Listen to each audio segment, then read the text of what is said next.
कैसे हैं दोस्तों। आज की वैकेंसी रहने वाली कोल इंडिया लिमिटेड के अंदर जो कि मैनेजमेंट ट्रेनी की पोजीशन पे आई है। 660 वैकेंसीज रहने वाली है और ये डिफरेंट डिफरेंट फील्ड्स के अंदर है।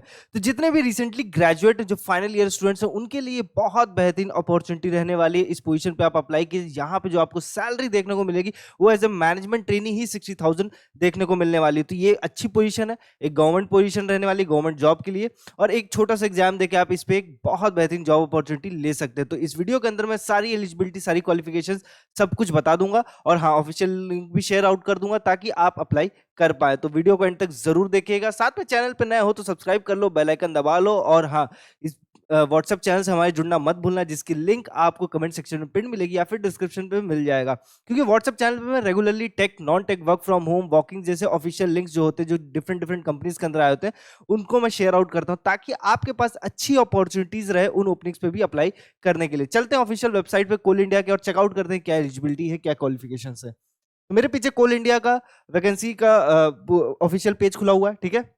अब यहाँ पे आपको कुछ करना नहीं, ये डिटेल एडवर्टीजमेंट आ रहा है management through computer based test का, जिसके ऊपर आप क्लिक कर लोगे। क्लिक करोगे तो आपके पास एक ये ऑफिशियल एडवर्टीजमेंट का पेज खुल के आ जाएगा, ठीक है। यहाँ पे चेकआउट कर लेते हैं क्या क्या रिक्वायरमेंट है। तो देखो, ऑनलाइन जो डेट है रजिस्ट्रेशन की वो 12 मई 2026 से शुरू होगा, ठीक है। और उसकी जो लास्ट डेट है सबमिशन की, यानी कि 11 जून 2026 रहने वाला। तो एक महीने का पूरा पूरा टाइम पीरियड है यहाँ पे आपको अप्लाई करने के लिए। तो ये जरूर ध्यान रखिएगा, 12 मई से शुरू हो रहा है, उसके बाद आपको अप्लाई कर देना है, ठीक है। अब इसमें जो मिनिमम क्वालिफिकेशन और नेम ऑफ डिसिप्लिन में आप अगर चेकआउट करोगे तो यहाँ पे जो किसी भी फील्ड से ग्रेजुएट हो रहे हैं उनके लिए भी ओपनिंग आई है, और जो किसी भी फील्ड से ग्रेजुएट हो रहा है उनके लिए भी ओपनिंग आई हुई है, और स्पेसिफिकली जो टेक बैकग्राउंड से हैं उनके लिए भी ओपनिंग्स आई हुई है। तो अगर आपने बीटेक करके रखी सिविल, इलेक्ट्रिकल, मैकेनिकल सिस्टम से, तो आप इस पोजीशन पे अप्लाई कर सकते हो। देखो, सिविल, इलेक्ट्रिकल, मैकेनिकल जो है उनके लिए 60% मार्क्स मिनिमम क्वालिफिकेशंस रिक्वायर्ड है। और सिस्टम पे आप जब जाओगे तो फर्स्ट क्लास डिग्री होनी चाहिए, बीटेक की, या फिर बीएससी करके रखा है कंप्यूटर साइंस की फील्ड से, कंप्यूटर इंजीनियरिंग करके रखा है, या फिर आपने फर्स्ट क्लास एमसीए की डिग्री लेके रखी हो, मास्टर्स करके रखा है, तो आप इस पोजीशन के लिए अप्लाई कर सकते हो। ईएनटी में जाओगे तो अगेन बीटेक और बीएससी वाले एप्लीकेबल है, मतलब उस पोजीशन पे अप्लाई कर सकते हैं 60% मार्क के साथ। जियोलॉजी में जाओगे तो मास्टर्स करके रखा, एमएससी करके रखा है, एमटेक करके रखा है जियोलॉजी में, या फिर अप्लाइड जियोलॉजी, या फिर जियो फिजिक्स में, या अप्लाइड जियो फिजिक्स में विद मिनिमम 60% मार्क, तो आप अप्लाई कर सकते हो। 90 डेज में जॉब रेडी बनना है, then listen carefully, start by taking action. Demo class join करो, लिंक कमेंट सेक्शन पे है, and then decide for yourself. क्योंकि स्किल परखो एक कंप्लीट प्लेटफॉर्म है जो आपको जीरो से जॉब ऑफर तक लेके जाता है, और ऑलरेडी 100+ स्टूडेंट प्लेस्ड हो चुके हैं। चाहे आप ग्रेजुएट हो, करियर गैप हो, या फिर करियर आईटी के अंदर स्विच करना चाहते हैं, स्किल परखो सबके लिए डिजाइन किया गया है।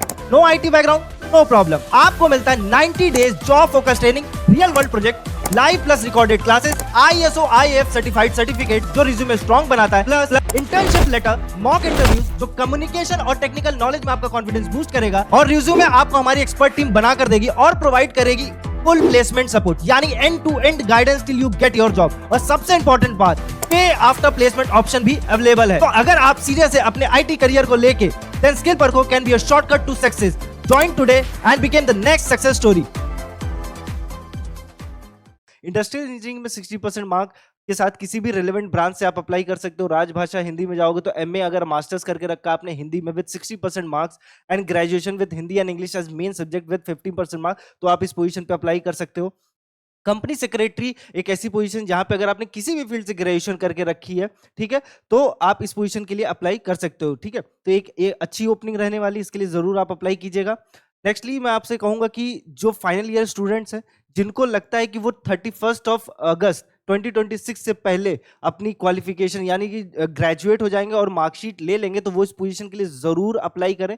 स्पेसिफिकली इसमें यही बोल के रखा है कि candidates who are currently studying in final semester year, tri semester और academic year 25-26 of minimum required qualification are eligible to apply if they expect their result by 31 August 2026। However the minimum criteria of marks shall be apply for them for the completed degree. तो अगर आप अच्छा score करते हुए आ रहे हो, 60% से ऊपर मेंटेन करके रख रहे हो एवरेज मार्क्स, और आपको लगता है कि फाइनल सेमेस्टर में भी आप अपने 60% मार्क को मेंटेन कर पाओगे, तो इस पोजीशन के लिए आप अप्लाई कर सकते हो, ठीक है।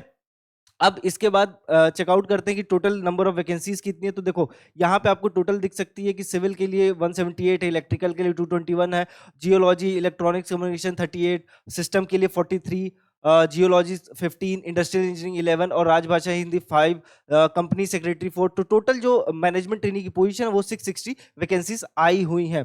ठीक है, अब यहाँ पे स्पेसिफिकली रिजर्वेशन वगैरह भी चलता है, जो आपको लो विजन, ब्लाइंड, डॉफिज्म के लिए भी जो ओपनिंग्स आई हैं उन पे भी आप अप्लाई कर सकते हो। ठीक है, तो ये स्टूडेंट्स भी अप्लाई कर सकते हैं। अगेन जनरल कंडीशन जो है वो चेकआउट कर लेते हो, तो engineering degree, MTech, MSc, MCA should be regular full time होना चाहिए। ठीक है, बैकलॉग नहीं होनी चाहिए, बैक सारे आपके क्लियर होने चाहिए, डिस्टेंस नहीं होना चाहिए।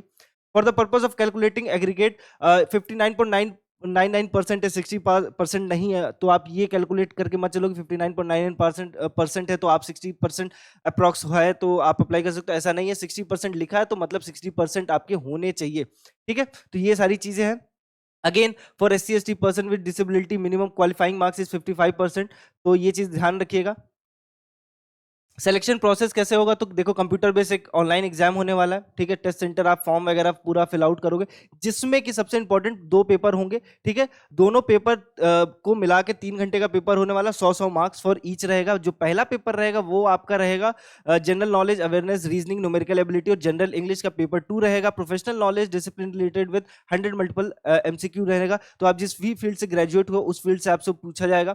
ठीक है, मिनिमम जो पास करने के लिए जो रिक्वायरमेंट है वो मैं आपको बता देता हूँ। क्वालिफाइंग मार्क्स जनरल और EWS के लिए मिनिमम 40 मार्क्स है इन ईच पेपर, यानी कि दोनों पेपर में मिला के 100 में से 40 मार्क्स आपको मिनिमम चाहिए पास आउट करने के लिए। और ओबीसी के लिए 35 मार्क्स है, SC/ST PWD के लिए मिनिमम 30 मार्क्स रहने वाला है। तो ये चीज है।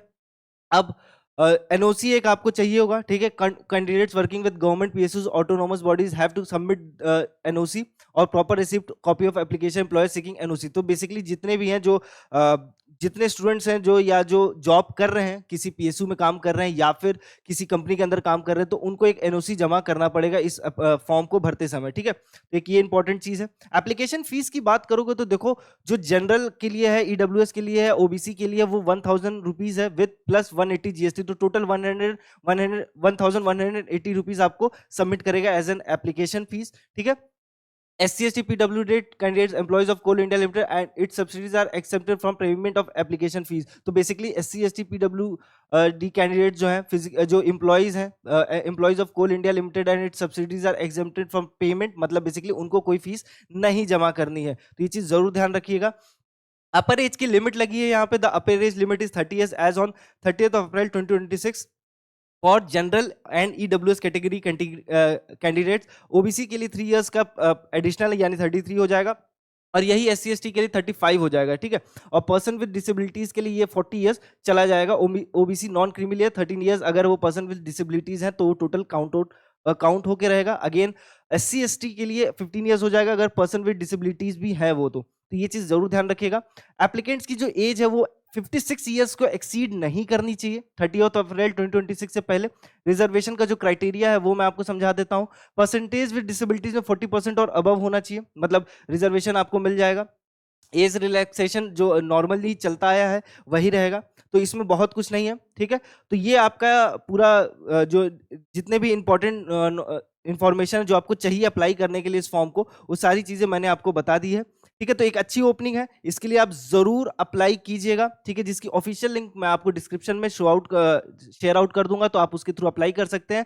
वीडियो कैसी लगी कमेंट करके जरूर बताइएगा। कोई क्वेरी हो तो आप हमसे जरूर पूछिएगा। शेयर करना मत भूलिएगा अपने दोस्तों के साथ, छोटे भाई बहनों के साथ, और उन लोगों तक जरूर ये वीडियो पहुंचाइए जो इन कोल इंडिया में वैकेंसीज के लिए अप्लाई करने के लिए वेट कर रहे थे, या जो जॉब के लिए गवर्नमेंट के लिए वेट कर रहे थे, उनके लिए एक बहुत बेहतरीन अपॉर्चुनिटी रहने वाली है। और व्हाट्सएप चैनल से हमारे जुड़ना मत भूलिएगा। अगेन मैं आपको याद दिला देता हूं, जिसकी ऑफिशियल लिंक आपको कमेंट सेक्शन में पिन मिलेगी या फिर डिस्क्रिप्शन पे मिल जाएगा।